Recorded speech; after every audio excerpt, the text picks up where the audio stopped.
Y el tema que vamos a tocar en este día se titula Cuando le queremos ayudar a Dios. Sé que para algunos es un nombre especial, pero vamos a ver hoy algunos pasajes de lo que sucedió cuando no comprendemos la voluntad de Dios y resultamos ayudándole a Dios. En el mundo mundano, digámoslo así, en la vida mundana, allá afuera, hay un dicho que yo creo que usted lo aprendió de sus padres y ellos de sus abuelos, y que decía, ayúdate, se lo saben completico, ayúdate que yo te ayudaré. Y decimos que Dios dice eso, es que Dios dice, ayúdate que yo te ayudaré. Pero realmente la Biblia no habla de esa frase, ni siquiera está escrita. Sin embargo, el Salmo 121, si me acompaña en su palabra, el Salmo 121, del versículo 1 al 7 dice, está diciendo, alzaré mis ojos a los montes. ¿De dónde vendrá mi socorro? Mi socorro viene de Jehová, que hizo los cielos y la tierra. No daré tu pie al resbaladero, ni se dormirá el que te guarda. He aquí, no se adormecerá, ni dormirá el que guarda a Israel. Jehová es tu guardador, Jehová es tu sombra a tu mano derecha. El sol, ¿qué dice? No te fatigará de día, ni la luna de noche. Jehová te guardará de todo mal, Él guardará tu alma. Qué bonito salmo, ¿verdad? Qué bonito ver cómo está escrita esta palabra. ¿Y qué dice allí en este salmo? ¿Qué es lo que está declarando el salmista? Que Él es ¿qué? Que Él es nuestro pronto auxilio, que Él es nuestro socorro, que Él guardará en su mano a los que le aman, y Él guardará de todo mal a un alma que le pertenezca a Él. Hermano, le pregunto, ¿quién es el que guarda tu vida? ¿Y quién es el que te da el alimento? ¿Y quién es el que te da el vestido y la vivienda? A veces me pregunto, ¿y por qué sufrimos tanto? Y nos afligimos por las cosas que Él ya ha dicho que tiene reservadas para nosotros. ¿No le parece curioso? En muchas ocasiones de nuestra vida, aunque hemos orado, ayunado, clamado y leído aún la palabra de Dios y el mensaje de Dios, en ocasiones, hermanos, actuamos de manera precipitada y creemos que eso que vamos a hacer es la voluntad de Dios. Muchas veces nuestro afán y la impaciencia nos hacen creer que la manera en que Dios nos va a ayudar es la que nosotros creemos, y resultamos luego lastimados o lastimando a otras personas por la manera en que creamos que Dios iba a actuar en nuestra ayuda. Además de ello, en ocasiones, en vez de salir del agujero de la aflicción, pareciera ser que nos hundimos más en él al querer ayudarle a Dios a resolver el problema en el cual estamos metidos. Y por último, cuando hemos cometido errores, al querer salir de nuestra situación de aflicción, venimos entonces arrepentidos ante Dios, pero no aprendemos la lección y tenemos que volverla a vivir porque no entendimos cómo es que Dios estaba resolviendo el problema o la situación o la enfermedad que yo estaba viviendo. ¿Qué dice entonces la Biblia al respecto? Y aparte de ello, ¿qué ejemplos bíblicos nos muestra la palabra frente a casos que a usted también le han pasado, pero que también le pasaron a los antiguos, a los que ya vivieron en la antigüedad? Para poder explicar no solamente los ejemplos bíblicos frente a esto, sino también para poder comprender por qué es que a veces actuamos de una manera que no era la correcta y que creíamos que Dios la estaba haciendo. Tengo que recordarles primero lo que dice el fundamento bíblico con respecto al propósito de Dios. ¿Recuerdan el propósito de Dios? ¿Cuál es el propósito de Dios? ¿Recuerdan? Éxodo 29, 44 al 46. ¿Qué es lo que Dios quiere? ¿Cuál es el propósito eterno de Dios? Vivir, habitar en medio de los hombres. Igual en el Nuevo Testamento, Dios vuelve y lo dice en 2 Corintios 6, 16, diciendo: porque yo estaré con ellos y ellos serán templo de mi espíritu, del Espíritu Santo. Y también en Apocalipsis, capítulo 21, versículo 3, al final de toda la historia, nos encontramos de que Dios dice que ya no había necesidad de templo, porque Él era el mismo templo y Él habitará en medio de su pueblo. Entonces, esto es muy importante para comprender por qué en ocasiones nosotros actuamos de manera contraria a la voluntad de Dios, creyendo que Él está actuando. Es por eso que era importante entender el propósito eterno de Dios. Y hermanos, allí está escrito el propósito eterno. Sin embargo, este propósito eterno que hemos estado aprendiendo tiene un objetivo o meta final. Y quiero que tengan mucho cuidado en esto. Una cosa es el propósito eterno de Dios y otra cosa es el propósito individual que Dios tiene contigo. Me explico. Dios tiene un propósito eterno con el hombre, pero individualmente tiene un propósito personal en nosotros para que encaje y se direccione al propósito eterno que Dios se ha propuesto con el ser humano. O sea que cada uno de nosotros es parte fundamental de la ficha, de la función específica a la cual Dios lo ha llamado. Usted no es una rueda suelta. Usted no, Dios lo salvó porque quiso y ya. No, es porque Dios sabe que usted puede cumplir un propósito personal en Él para que el propósito eterno se pueda llevar a cabo.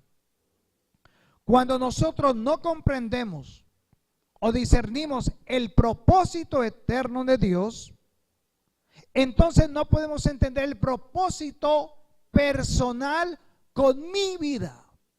Y aquí es donde sentimos que tenemos algunos cristianos que están frustrados porque quieren servir a Dios, quieren ayudar, quieren pertenecer al ministerio, tienen ministerios, pero no saben cómo llevar a cabo ese ministerio y no saben en qué momento deberían llevarlo a cabo o cuándo hacer algo o cuándo no hacerlo.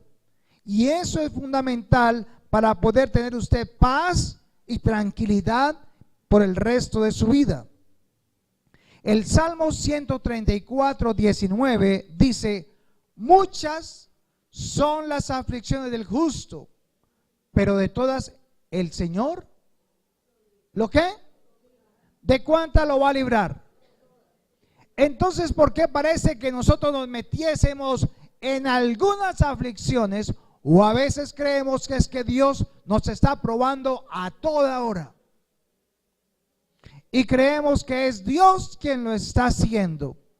Y entonces vamos y le metemos la mano para tratar de solucionar la situación y esperar así el favor de Dios. Y entonces dijo: ah, es que Dios lo va a hacer de esta manera. Entonces usted va y hace.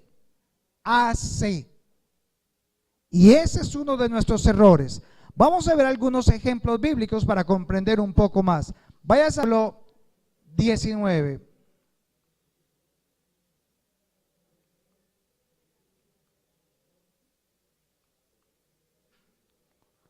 Dice así. ¿Ya lo tiene? Dice: Jehová Dios formó pues de la tierra toda bestia del campo y toda ave de los cielos, y las trajo a Adán para que viese cómo las había de llamar. Y todo lo que Adán llamó a los animales vivientes, ese es su nombre. Aquí vemos un Adán ya en el huerto, en relación con Dios. ¿Y qué hizo Adán? ¿Qué fue lo que hizo en ese pasaje? Le dio el nombre ¿a quiénes? A los animales. ¿Y cómo le quedó el nombre? Le quedó perfecto, ¿verdad? Les quedó bien. Al elefante lo puso elefante, al león lo puso león. La pregunta es: ¿por qué Adán no se equivocó colocando el nombre de los animales? Porque tenía que un pensamiento con Dios, una relación con Dios. Pero lo mejor es que ¿quién le daba el nombre realmente al animal? Dios. Y él venía y ejecutaba la acción o el mandamiento de Dios. Entonces Dios le decía en su mente: este se va a llamar León. Entonces Adán iba y lo bautizaba con el nombre de León. Y le quedaron bien, perfecto. Entonces, ¿quién era el maestro de Adán? Dios, ¿verdad? Dependía de él. Y en Proverbios 2:6 dice también: porque el Señor da la sabiduría, conocimiento y ciencia brotan de sus labios. Entonces, ¿usted cree que Adán era un cavernícola? No, hermanos, Adán no era un cavernícola. Es más, hasta cuando se fue a tratar de tapar el pecado con los delantales, los cosió. ¿Y con qué los cosió? ¿Hilo de dónde? ¿Y agujas de dónde? ¿Cómo hizo? Porque ya hacía delantales. O sea que él no estaba tan ignorante como algunos piensan, con un palo y con un chuzo en la punta, como tratando de matar por ahí gigantes o animales. Ellos eran personas común y corriente como nosotros, pero que estaban siendo enseñadas por Dios.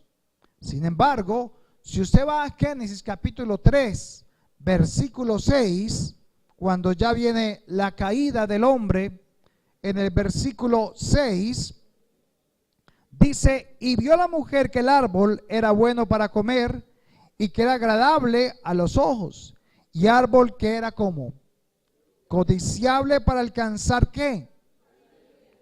Y tomó de su fruto y comió, y dio también a su marido, el cual comió así como ella. Así que los dos que decidieron, tal vez Dios nos está enseñando, pero ¿por qué no lo hacemos más rápido? ¿Por qué no lo hacemos de una manera que le rinda a Dios? Entonces, si comemos del árbol, ¿qué vamos a tener? Sabiduría. Eso fue el engaño que le vendió la serpiente a Adán y a Eva.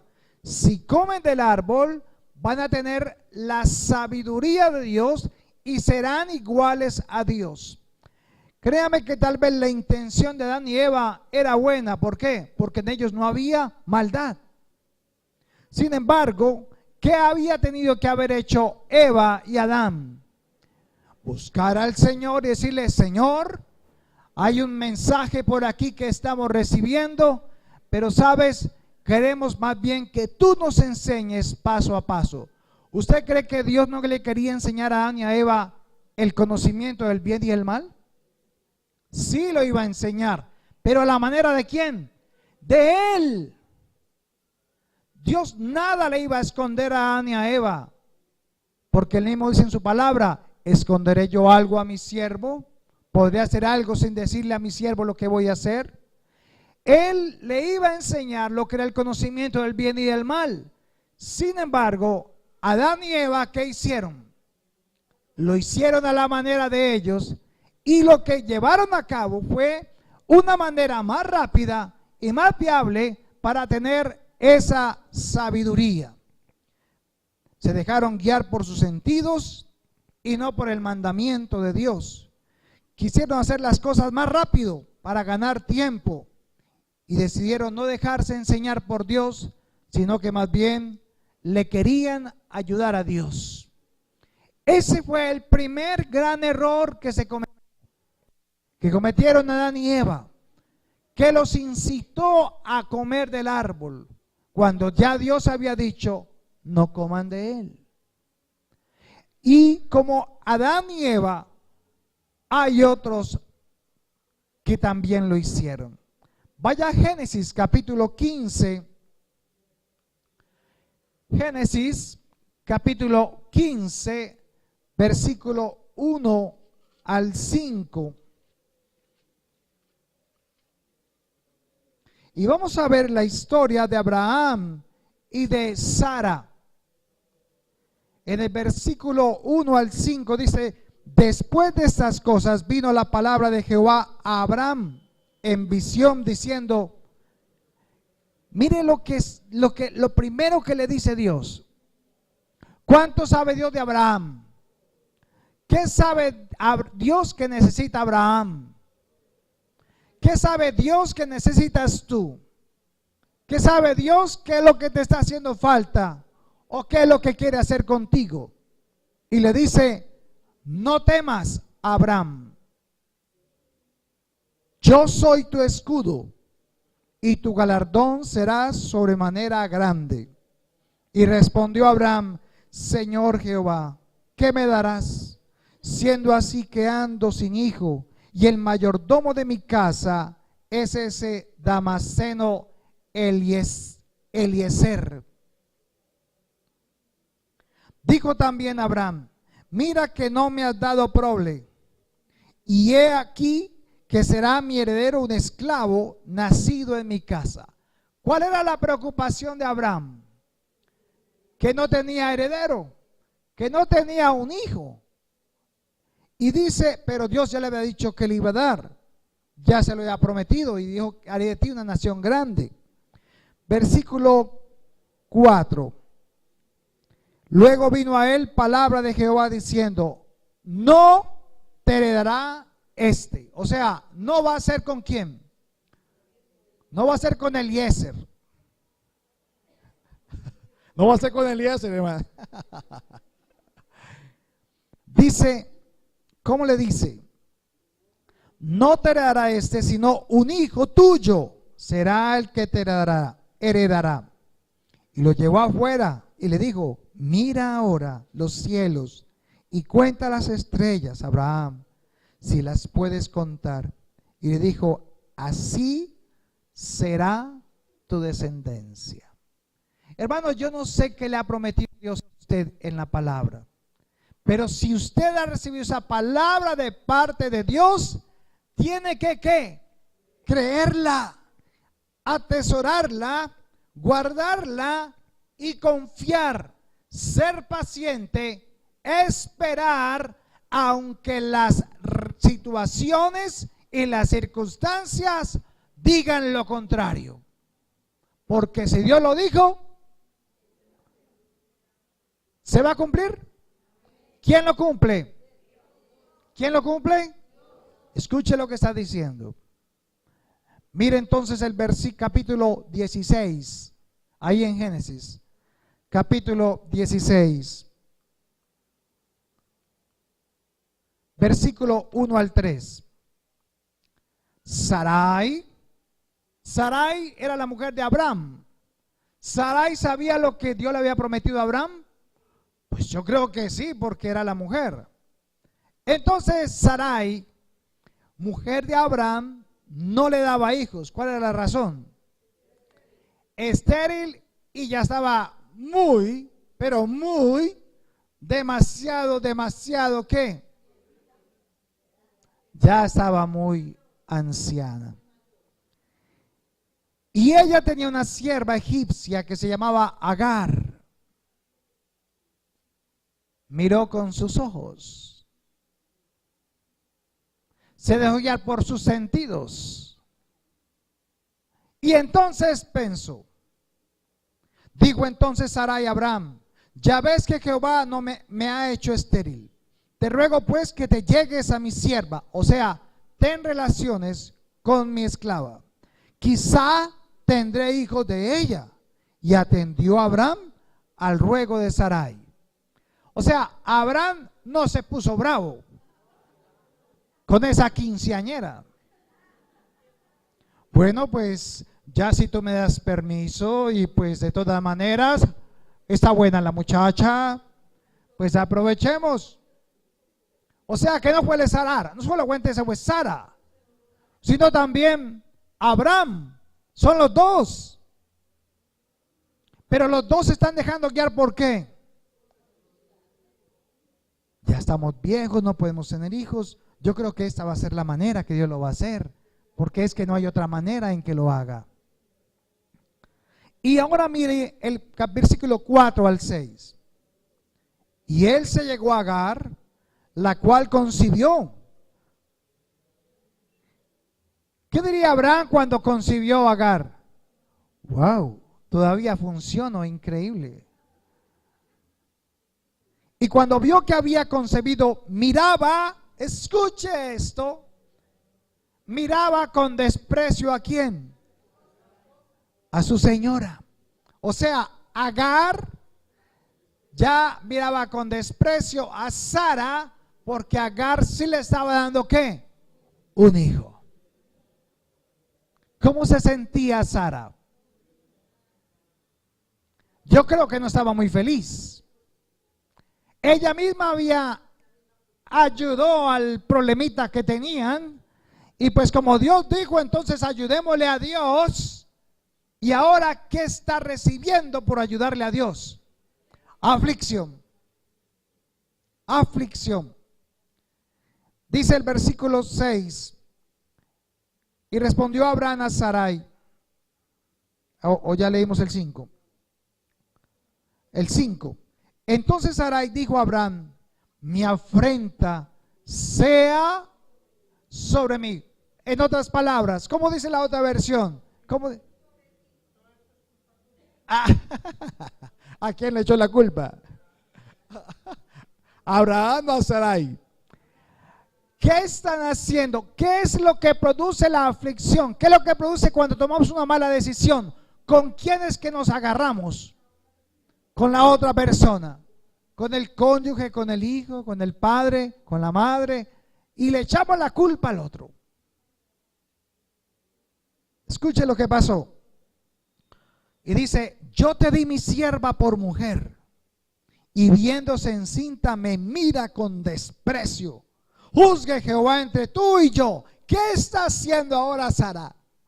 Ahora quiere que Dios la mire a ella con buenos ojos y que se dé cuenta que la otra es la que hizo mal. Eso es lo que está haciendo.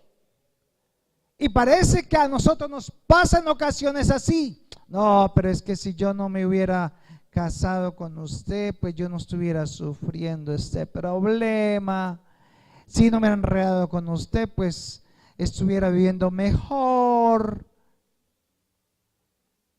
Versículo 6. Y respondió Abraham a Sarai: He aquí tu sierva está en tu mano. Haz con ella lo que bien te parezca. Y como Sarai la afligía, ella huyó de su presencia. Vaya al versículo 9. Agar entonces está aburrida porque ahora Sara se la tiene montada. Ahora se le volvió el problema también a Agar. Y mire lo que hace. Entonces ella se va de allí. La echa Sara. Se arrepintió de ayudarle a Dios. Y le dijo el ángel de Jehová, versículo 9, vuélvete a tu señora y ponte sumisa bajo su mano. Le dijo también el ángel de Jehová, multiplicaré tanto tu descendencia que no podrá ser contada a causa de la multitud. Además le dijo el ángel de Jehová, he aquí que has concebido y darás a luz un hijo y llamarás su nombre Ismael, porque Jehová ha oído tu aflicción. Dice acá, ¿y él qué pasó con él? Será hombre fiero, su mano será contra todos, y la mano de todos contra él, y delante de todos sus hermanos habitará. Entonces llamó el nombre de Jehová que con ella hablaba, tú eres Dios que ve, porque dijo, ¿no he visto también aquí al que me ve? Por lo cual llamó al pozo pozo del viviente que me ve. He aquí está entre Cades y Berej. Y Agar dio a luz un hijo, Abraham, y llamó a Abraham el nombre de su hijo, el hijo de Agar, Ismael. Mire el versículo 14. Pozo del viviente que me ve. ¿Por qué le colocaron ese nombre a ese pozo? ¿Qué está diciendo Agar con ello? Aún siendo Agar, Agar reconocía que Dios veía todas las cosas y que tanto exteriormente como interiormente él sabía y conocía los pensamientos de Agar, los de Sara, los de Abraham. Nada se le podía esconder. Así que aunque usted tome decisiones, Dios ya las está viendo cómo las está tomando. ¿Y qué es lo que está esperando entonces Dios? ¿Qué esperaba Dios de Sara? ¿Qué tenía que hacer Sara cuando se le estaban pasando ya la etapa, cuando ya no podía tener hijos? ¿Qué tenía que haber hecho Sara? Buscar de Dios. Ni Eva buscó, ni Sara buscó, ni Adán, ni tampoco Abraham buscaron de Dios para decirle, Señor, ¿tú qué opinas? ¿Será que debo recostarme con esta esclava para tener el hijo de la promesa que tú me has dado? ¿Preguntó Abraham a Dios? No. ¿Preguntó Sara? No. ¿En quién confiaron? En ellos. Porque sabían que ellos tenían al Dios Todopoderoso, que ese Dios les había hablado promesas a ellos, pero que se tomaron la confianza y entonces, como ellos tenían a Dios en su corazón, decidieron tomar decisiones basadas en lo que ellos creían que era la manera en que se le podía ayudar a Dios. Vaya a Génesis 18, versículo 9 al 14.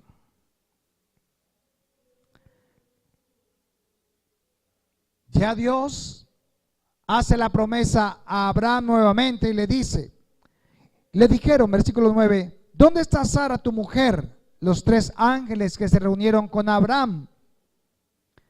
Y le respondió, aquí en la tienda.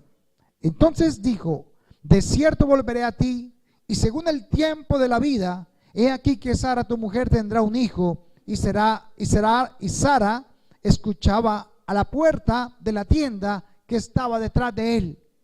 Y Abraham y Sara eran viejos de edad avanzada, y a Sara le había cesado ya la costumbre de las mujeres. Se rió pues Sara entre sí diciendo, Después que he envejecido, tendré deleite, siendo también mi Señor ya viejo.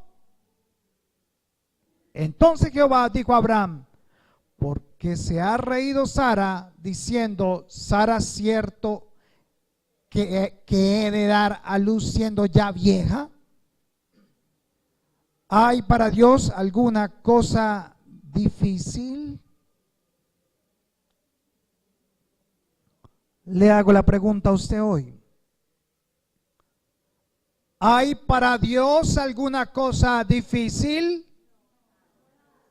Entonces, ¿por qué no le responde de una vez? ¿Cómo? ¿Qué es entonces lo que nos está enseñando Dios? ¿Qué era lo que le estaba enseñando a Abraham y a Sara? Ellos se dejaron guiar por sus circunstancias. Decían que ya estaban viejos. ¿Quién los iba a sostener? ¿Quién les iba a pagar? ¿Quién les iba a dar un hijo? ¿Quién le iba a dar herencia? Pero Jehová lo había prometido 13 años, 14 años antes. Y ya ellos de 99 años y 100 años prácticamente, cuando ya humanamente no es posible. ¿Alguien te ha dicho, ya tú no tienes opción? ¿Alguno te ha dicho, ya se te pasaron los años, se te pasó la oportunidad, no hiciste nada en la vida y te miras al espejo y te ves como un fracasado o fracasada? Entonces vemos aquí a una Sara que duda de Dios porque ya está vieja, pero la promesa de Dios se cumple porque Él ya lo había dicho. Sin embargo, vemos en la historia de Abraham y de Sara el medio problema hasta el día de hoy a causa de haberle querido ayudar a Dios y no ir a Él para responder o para que Él le respondiese a su propósito. Ahora vaya a Génesis capítulo 25. Mire que vamos a tomar solo esos 3 ejemplos y estamos en Génesis apenas. Y usted se queja diciendo, ole, eso solamente me pasa a mí. No, le ha pasado a todos, hasta Moisés, hermanos. Sabía que era el escogido, sabía que era el libertador, sabía que iba a ser el salvador de Israel. Y sin embargo, le quiso ayudar a Dios con su capacidad, con su autoridad, y se fue como mucho egipcio a matar a otro y a ayudar a los hebreos. ¿Y cómo quedó? 40 años en el desierto para que no lo mataran. Génesis, ahí la puede ver todo el tiempo. Estos son los descendientes de Isaac. Ya estamos hablando de Isaac, el hijo de Abraham. Abraham engendró a Isaac, y era Isaac de 40 años cuando tomó por mujer ¿a quién? A Rebeca, hija de Betuel, arameo, de Padán Aram, hermana de Labán, arameo. Y oró Isaac a Jehová por su mujer. ¿Qué hizo? ¿Usted cuántas veces ha orado por su marido? ¿O usted, hombre, cuántas veces ha orado porque Dios le dé una mujer como lo está haciendo Isaac? Y oró Isaac a Jehová porque su mujer era ¿qué? Oró porque su mujer no podía tener hijos. ¡Qué casualidad! Pero en Dios no hay casualidades. Y lo aceptó Jehová y concibió Rebeca, su mujer. Y los hijos luchaban dentro de ella. Y dijo, si es así, ¿para qué vivo yo? Devuélvase un poquito. ¿Rebeca tiene como unos 40 años en la cosa? ¿O es Isaac que tiene 40 años? Pero Rebeca es estéril. Y en ese tiempo, una mujer estéril que no le daba descendencia a su esposo, prácticamente no valía nada. Era mal vista del pueblo, de la gente, y deshonra para ella. O sea, se sentía vil, menospreciada, Isaac ora a Dios para que Rebeca pueda tener hijos. ¿Y cuánto le da? No uno, sino dos de una vez. Eran gemelos. Pero ahorita Rebeca, ¿qué está diciendo? Si es así, ¿para qué vivo yo? Y fue a consultar a Jehová. Le dolía la panza porque tenía dos chinos metidos en el vientre. Y fue al Señor. Pero mire cómo Dios le respondió. Dos naciones hay en tu seno. Esta fue la primera ecografía humana que se hizo. Porque le dijo de antemano, antes de que naciera, que tenía dos en el vientre. Dios se la hizo. Le hizo la ecografía. Y le dice, dos naciones hay en tu seno, y dos pueblos serán divididos desde tus entrañas. Y el pueblo será más fuerte, un pueblo será más fuerte que el otro. Y subraya la otra frase. Y el mayor servirá al menor. O sea, el que nazca primero le va a servir al que nazca después. Y era importante quién era el primero. El primogénito era importante porque ellos esperaban un Salvador, el Mesías. ¿Recuerdan? Cuando se cumplieron sus días para dar a luz, he aquí que había dado gemelos en su vientre. Y salió el primero rubio, y era todo velludo como una pelliza, y llamaron su nombre Esaú. Después salió su hermano, trabada su mano al calcañar de Esaú, y fue llamado su nombre Jacob. Y era Isaac de edad de 60 años, cuando ella los dio a luz. Aquí vemos que Dios le promete dos hijos a Rebeca. Y efectivamente nacieron los dos. Pero ¿qué le había dicho también? Que el mayor serviría al menor. Y esto es tan importante, hermanos. Ahora el hermano venía y me hacía una pregunta al respecto. Y usted va a encontrar la respuesta a esta circunstancia que se presentó años después con Jacob. Génesis 27, 1 al 8. 27, 1 al 8. Aconteció que cuando Isaac envejeció y sus ojos se oscurecieron, quedando sin vista, llamó a Esaú su hijo mayor y le dijo, hijo mío, y él respondió, heme aquí. Él le dijo, he aquí yo ya soy viejo, no sé el día de mi muerte. Toma pues ahora tus armas, tu aljiba, tu arco, y sal al campo y tráeme casa, y hazme un guisado como a mí me gusta, y tráemelo, y comeré para que yo te bendiga antes que muera. ¿A quién va a dar la bendición Isaac? A Esaú, porque nació primero. Pero Dios había dicho que el mayor serviría al menor. Pero Rebeca estaba escuchando. Y Rebeca tenía muy buena amistad con Jacob.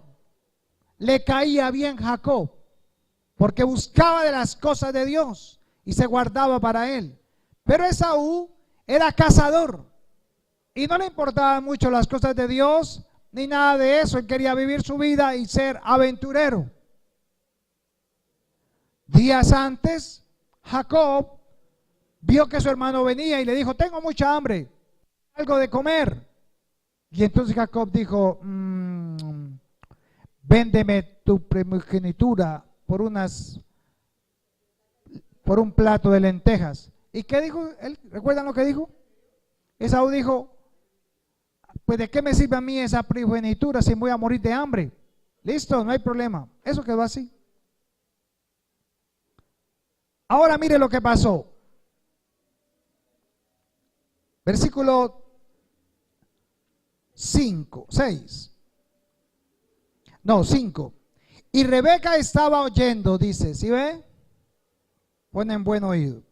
Cuando hablaba Isaac a Esaú su hijo, y se fue Esaú al campo para buscar la casa que había de traer. Entonces Rebeca habló a Jacob su hijo diciendo: he aquí yo he oído a tu padre que hablaba con Esaú tu hermano, diciéndole, tráeme casa y hazme un guisado para que coma y te bendiga en presencia de Jehová antes de que yo muera. Ahora pues, hijo mío, obedece a mi voz en lo que te mando.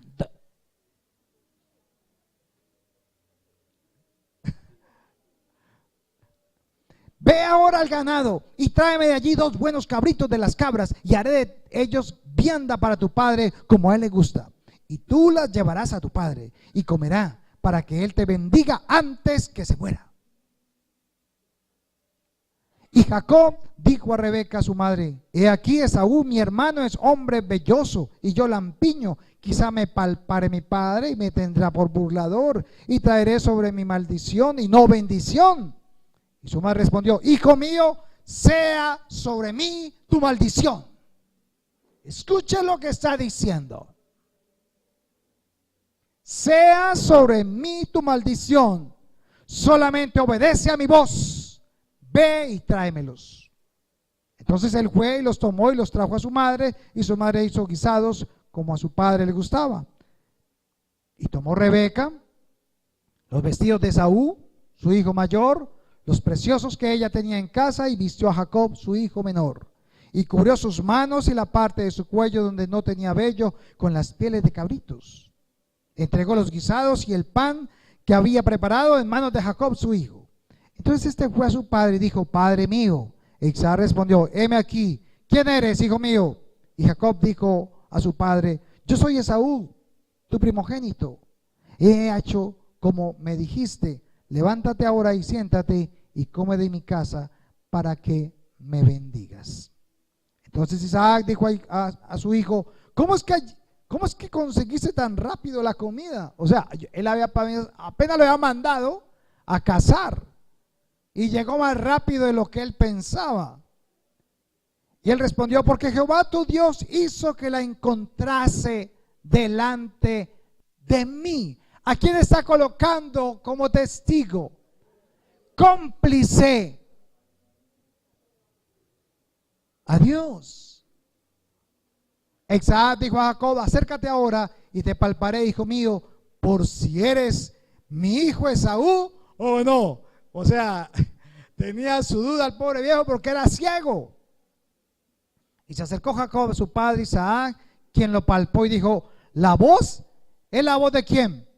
De Jacob, pero las manos de Esaú, porque las tenía vellosudas con los pelos de las ovejas. Y dijo: ¿eres tú mi hijo Esaú? Y Jacob respondió: yo soy. Dijo también: acércamela y comeré de la casa de mi hijo para que yo te bendiga. Y Jacob se le acercó, Isaac comió, le trajo también vino y bebió. Le dijo Isaac a su padre, acércate ahora y bésame, hijo mío. Y Jacob se acercó y le besó, y olió Isaac el olor de sus vestidos y se convenció de ¿quién? Esaú. Versículo 26. Y lo bendijo: acércate ahora y bésame, hijo mío. Y Jacob se acercó y le besó, olió Isaac sus vestidos y le bendijo. Así fue como la manera en que Isaac, ya viejo, fue engañado. ¿Por quién? ¿Por Jacob? ¿Por la mamá? Ella sabía que el mayor serviría al menor. Escuche esto. Ella sabía que el mayor serviría al menor. Entonces ella pensó en sí: esta es la manera. Hoy me está dando la oportunidad y esa es la manera en que Dios va a bendecir a Jacob en vez de Esaú. Y montó todo lo que vimos. hizo todo el montaje, lo hizo ella. Le quiso ayudar a Dios y se lo quiso acomodar todo para que entonces Isaac bendijera y diera la bendición a Jacob. Si usted lee el 27, versículo 1, en la estrategia que montó Rebeca, ella montó toda una estrategia para recibir la bendición de Dios. ¿Sí me hago entender? Tal vez Dios le ha prometido, usted ha ido a su palabra, Dios le ha hablado, pero usted en el camino, como tiene esa esperanza y como tiene esa oportunidad, entonces cree que es una estrategia personal suya la que usted va a hacer para que Dios pueda colocar la bendición en su vida. Y eso fue lo que hizo ella.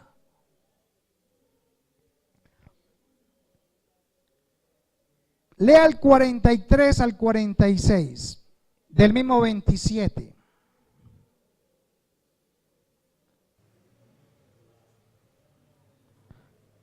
...43 al 46...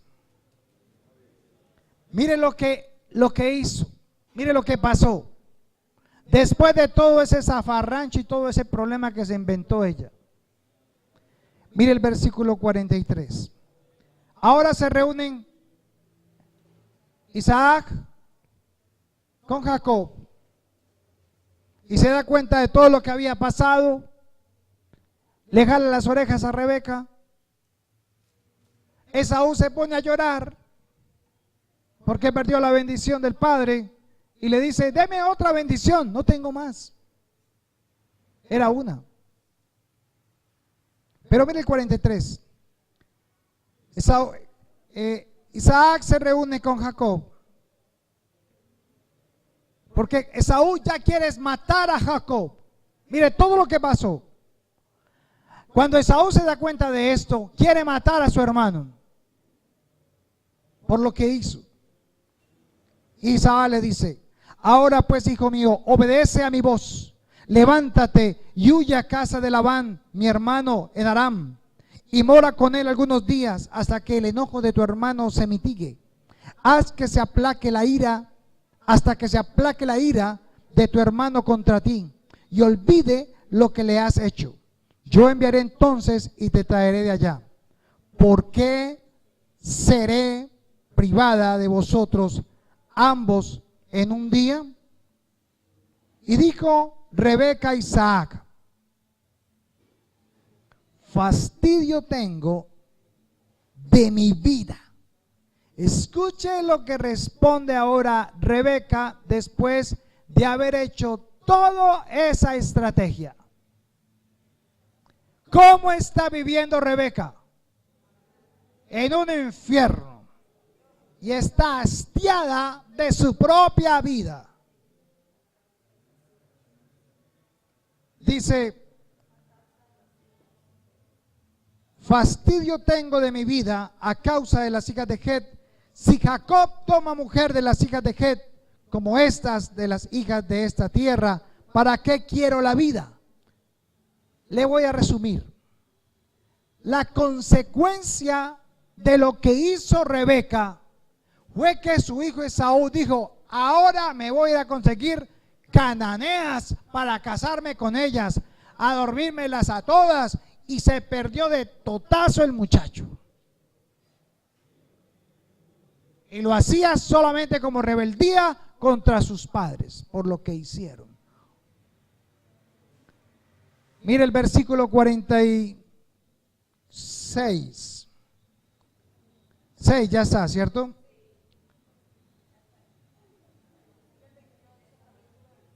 Ahora vaya al 28. Entonces Isaac, escuche esto, hermanos. Tanto problema, tantos años. Y ahora Isaac, mire que no se iba a morir tan rápido como que él creía. Él creía que se iba a morir ya. Nos pasó con María Lavi, que llamó a todos los hermanos, a los hijos. Llamen todos mis hijos, me voy a morir ya me voy a morir. La tuvimos que ver, hermanos, que hasta algunos de sus hermanos dijo, pues Señor, oremos ya por ella para que se la lleve usted en el carro de fuego. Y estaba en la crisis curativa a otros 20 años, ¿cómo le parece? Y ahí está. Dice aquí, entonces Isaac llamó a Jacob y lo bendijo y le mandó diciendo, no temas, no tomes mujer de las hijas de Canaán. Le está diciendo a Jacob, levántate, ve a Padán Aram, a casa de Betuel, padre de tu madre, y toma allí mujer de las hijas de Labán, hermano de tu madre.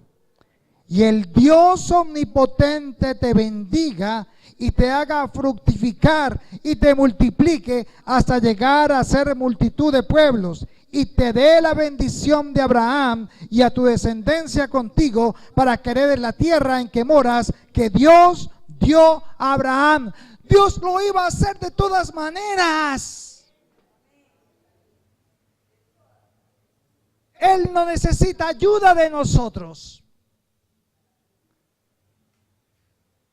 Y se metió una vida de dolor, de fastidio, de aflicción, cuando ya Dios lo había dicho y Él lo va a hacer a la manera de Él. Porque ¿sabes qué, hermano? Yo sé que la aflicción más grande usted que tiene es que usted mira a los impíos progresar. Usted ve a los impíos conseguir carros. Usted ve a los impíos del mundo haciendo lo malo delante de Dios y tienen plata y todo les sale bien. Y usted se aflige y le duele porque usted solamente tiene lo del día. Pero el Señor dijo claramente, cada día tiene su propio afán. ¿Dios te ha faltado con el alimento? ¿Te has tenido que caminar descalzo o descalza? No codicies ni tengas envidia de los de afuera, porque su fin es perdición y condenación, mas nosotros tenemos la vida eterna en Cristo Jesús, y nuestra recompensa está en los cielos. Denle el aplauso al Señor por el regalo que Él nos da.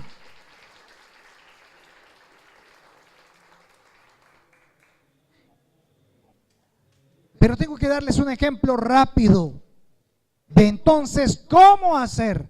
¿Qué hay que hacer entonces? ¿Cómo hay que ayudar a Dios? ¿Cómo le tenemos que ayudar a Dios? No hay que ayudarle. Entonces ¿qué? Entonces me quedo en la cama echado allí. Dios proveerá, Dios proveerá. No. Una cosa son las promesas, otra cosa la responsabilidad, varones. Mi responsabilidad es tener listo todo para mi casa. Pero las promesas de Dios son las que me hacen levantarme en la mañana para ir a trabajar, para ir a buscar el sustento y el alimento. Pero yo veo las promesas como Abraham, que eran espirituales, celestiales, Nueva Jerusalén, la ciudad del cielo, las promesas del Señor, y las demás cosas llegaban, ¿por qué? Por añadidura. Pero parece que hoy en día lo hacemos al revés, aún los hijos de Dios.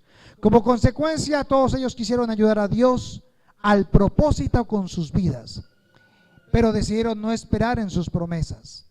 Así que lo que Dios dice que pasa, lo cumple Él, ¿verdad? Sufrieron angustias, incertidumbres, sufrieron aflicciones, experimentaron el dolor, ansiedad, por no ser pacientes en aprender a esperar en la promesa de Dios. Perdieron años de poder tener una vida tranquila y en paz, y fueron afligidos a causa de sus propios errores. Y pienso que aún muchos de nosotros sufren por eso. Todavía tienen esa carga en sus vidas. Si hubiera hecho esto, si no me hubiera metido con esa persona, si lo hubiera hecho en esta parte, si ese negocio lo hubiera hecho antes, todo eso. Pero tal vez cuando usted no tiene paciencia es porque tal vez Dios no se lo prometió y era un deseo solamente suyo y solo suyo. Por eso hace más, después de ello, después de Abraham, más de 4,000 años, cumple Dios la promesa de Génesis 3:15. ¿Se demoró cuánto? Más de 4,000 años lo que prometió en Génesis 3:15. Y usted todavía está esperando que porque en un año no le ha respondido el Señor. Espere 3,999. Dios sabía en qué momento debía colocar la promesa de su Salvador. Jesús comienza su ministerio a los 30 años. Comienza a los 30 años, pero se llevaba preparando 25 años aproximadamente. ¿Para un ministerio de cuántos años? De 3. Sé que hay hermanos que quieren servirle al Señor, que tal vez tienen un llamado ministerial, pero Dios está ¿qué? Trabajando en ello, preparando todo, organizando todo, para que usted cuando esté listo, cuando tenga su responsabilidad de prepararse, de venir los jueves, de discipular, ser discipulado, de aprender, de discipular, entonces Dios cuando ya esté listo, el momento, entonces usted va a decir, ay Señor, heme aquí, envíame a mí, porque ya estoy listo. Porque Dios lo que nos ha llamado es a abrir nuevos lugares, a abrir nuevas iglesias, a ser discipulados, a ir a nuevas familias. En Lucas capítulo 4, vamos a verlo rápido para que nos vamos tempranito. Sé que las mamás las esperan tempranito para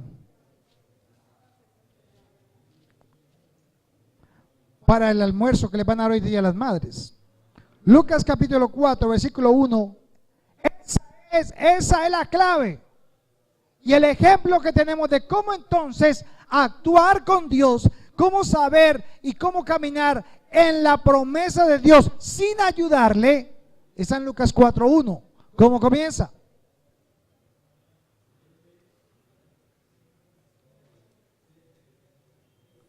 Jesús lleno del Espíritu Santo volvió del Jordán y fue llevado por el Espíritu al desierto. ¿Sabe cuando usted ya está listo? Cuando Dios ya lo está viendo que lo está alistando, cuando está listo para darle la promesa que tal vez le ha dado y cumplirla, lo primero que usted va a hacer es probado. Por eso lo tiene que llenar primero del Espíritu Santo. Por eso no es que Dios retarde su promesa. Lo que pasa es que usted no se quiere meter con la llenura del Espíritu Santo. Usted no quiere meterse en la llenura del Señor, en la relación íntima y personal con Él. Usted no quiere eso. Usted quiere la bendición de Dios. Señor, respóndeme la promesa, respóndeme la promesa, respóndeme la promesa. Pero no te quieres meter con el Señor. Por eso demoras la promesa. ¿Y a qué fue llevado el desierto? A ser probado. Ahí es cuando Dios te va a probar, te va a llevar al desierto. ¿Y en el desierto hay Coca-Cola? No. ¿Hay carnita asada? No.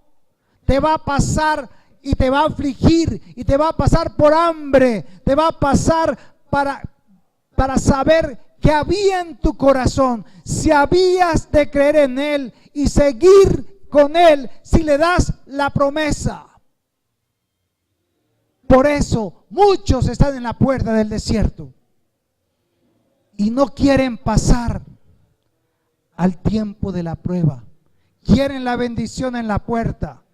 Pero aún Josué, cuando Dios le llamó y tenía que pasar el Jordán, ellos dijeron: Josué, no podemos pasar porque el río es muy grande y está crecido y hasta las orillas ya nos hundimos.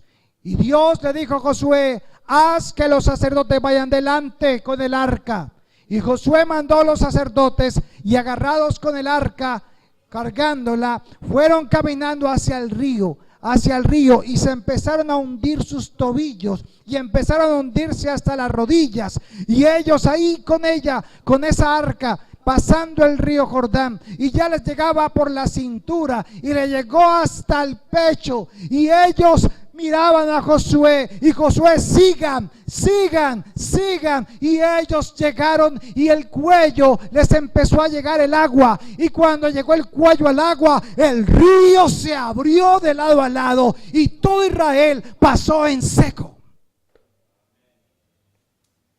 Cuando está el momento más difícil de su vida, cuando está usted pasando ese desierto, cuando usted dice: me estoy ahogando, ya no puedo, Señor, tranquilo, Dios te estaba probando para saber si realmente le creías y no, para poderle pasar y para que pases al Jordán y disfrutes de la tierra prometida. Pero para eso, hermano, tienes que buscar la llenura del Espíritu Santo. Dios no es un Dios bombero. Dios es un Dios de propósitos y quiere hacer con tu vida y llevarte a un nivel que ni siquiera tú te lo imaginas. Tú pidiendo 1,000,000 y el Señor te quiere dar 200, 300 para que la gloria de Él se dé a conocer al mundo, no para que tú disfrutes los millones. Esa es nuestra diferencia. Así que Jesús fue el ejemplo más claramente. Y en Juan 6:37, vamos a mirar Juan 6:37.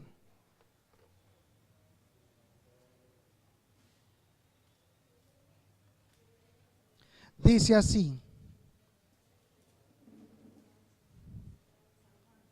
todo lo que el Padre me da vendrá a mí, y el que a mí viene no le echo fuera, porque he descendido, escuche esto, hermano, porque he descendido del cielo no para hacer mi voluntad, sino la voluntad del que me envió. Dios no te salvó, hermano, para que sigas viviendo en el mundo. Dios no te dio vida eterna para que sigas pidiendo cosas mundanas. Dios te dio vida y te trajo de las tinieblas a la luz para que hagas ¿qué? Su voluntad. ¿Por qué es tan difícil entender esto? ¿Por qué? Esa es nuestra lucha, esa es su lucha, ese es su problema, ese es nuestro problema. Queremos hacer nuestra voluntad, no la de Dios, pero nos quejamos delante de Dios porque las cosas no salen. Y dice el versículo 39, y esta es la voluntad del Padre, el que me envió, que de todo lo que me diere, no pierda yo ¿qué? Dios no le va a dar a usted las cosas para que usted empiece a botarlas. Dios le da para que usted atesore la buena palabra, buena, fiel y verdadera que Dios te ha dado. Y esta iglesia tiene una buena palabra de parte de Dios. Tenemos un tesoro escondido en nuestros vasos, en nuestras casas. Usted no sabe Dios qué quiere hacer contigo. Y esta es la voluntad del que me ha enviado, que de todo aquel que ve al Hijo y cree en Él tenga vida eterna, y yo lo resucitaré en el día que postrero. Entendiendo el propósito eterno de Dios, entenderás el propósito personal de Dios en tu vida, para que no le metas la mano a Dios y después diga: pues no, eso era que de pronto no era de Dios, pero pues hágale por si las moscas. Recuerden que Jesús dijo que Él había venido a buscar lo que se había perdido. Y termina con Romanos 8:28. Vaya Romanos.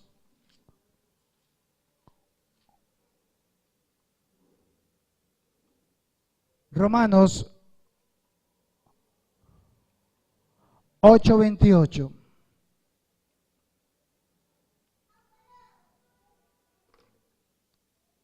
Porque usted entonces va a entender por qué dice esto la palabra. Dice así. Se lo saben ya, ¿no? Y sabemos que los que aman a Dios, ¿cuántos aman a Dios? La mitad. ¿Cuántos amamos a Dios acá? Todas las cosas les ayudan a bien. ¿Cuántas? Esto es a los que conforme a su propósito son llamados. Entienda eso. Las cosas que le pasan a usted en la vida cristiana son por el propósito al cual Dios lo ha llamado, pero tú no entiendes y te quejas delante de Dios y sufres aflicción porque no entiendes el propósito de Dios en tu vida. No lo entiendes. Por la falta de la llenura del Espíritu Santo. Y sigue diciendo, porque a los que antes conoció, también los predestinó para que fuesen hechos conforme a la imagen de su Hijo, para que Él sea el primogénito entre muchos hermanos. Y a los que predestinó, a esos también llamó, y a los que llamó, a esos también justificó, y a los que justificó, a esos también ¿qué? Glorificó. Entonces, hermanos, terminamos diciendo esto. Aquí está Dios y aquí estamos nosotros. Dios nos hace el llamado. ¿A cuántos Dios nos ha llamado? ¿Sí o no? Nos llamó. Él mismo nos redime. Él mismo nos justifica. Él mismo nos santifica. Y Él mismo nos prepara. Entonces, ¿qué nos toca a nosotros? ¿Qué es lo que tengo que hacer? Conocerlo. Reconocer mi posición frente a Él. Reconocer que no soy capaz, que tengo sueños, metas, visiones, pero las tengo que poner delante de Él. Arrepentirnos si hemos pecado. Relacionarnos íntimamente con Él 24 horas. Y por último, aprender a hacer su voluntad. Eso, hermanos, requiere un solo ejercicio y no se hace con dinero, se hace con oración. Ustedes escucharon que yo dije la semana pasada que la oración no tiene poder, pero cuando yo oro al Señor, mi oración es justa delante de Él.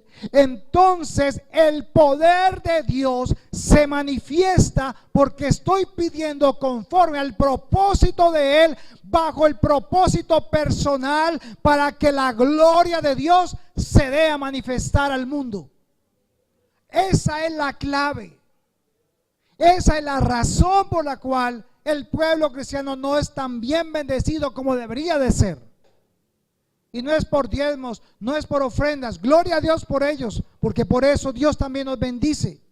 Pero la realidad es que es porque aún nosotros necesitamos experimentar una intimidad con Él, que donde estos pelos se paren, hermano, y sentamos la presencia del Señor.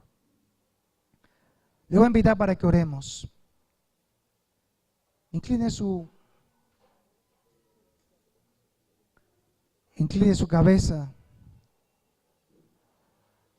Y si usted tiene que pedirle perdón a Dios porque tal vez le ha querido ayudar, porque usted no ve la bendición, porque no ve la razón, la estrategia, o tal vez usted se inventó una estrategia y lo que quiso fue que Dios bendijera esa estrategia para que usted saliera adelante. Señor, aquí estamos delante de ti. Te pedimos perdón, Señor, porque tal vez hemos sido una Sara, una Rebeca, un Adán, un Abraham, un Moisés, también un Sansón. ¿Cuántas veces, Señor, lo hemos querido hacer a nuestra manera? Y la verdad, no hemos pasado el desierto que necesitamos pasar porque no estamos llenos del Espíritu Santo. Cuando vienen pruebas y aflicciones, Señor, vemos ese desierto allí. Pero, Señor, no sabemos qué hacer con ese desierto al frente porque no tenemos una relación íntima contigo, porque no vamos a la palabra de Dios, porque no buscamos las estrategias tuyas en la palabra, sino que nos hemos sentido con oprobio, nos hemos sentido afligidos, menesterosos, débiles, y sacamos la toalla, Señor, y la queremos tirar. Pero aquí estamos, Señor, porque tú eres nuestro escudo. Dice tu palabra, Señor, que tú le dijiste a Abraham: no temas, no temas, gusano de Jacob. Yo soy tu escudo, tu fortaleza, tu pronto auxilio, tu ayudador. Yo te levantaré, haré de ti una gran nación y darás a muchos a conocer mi nombre, porque para eso el Señor...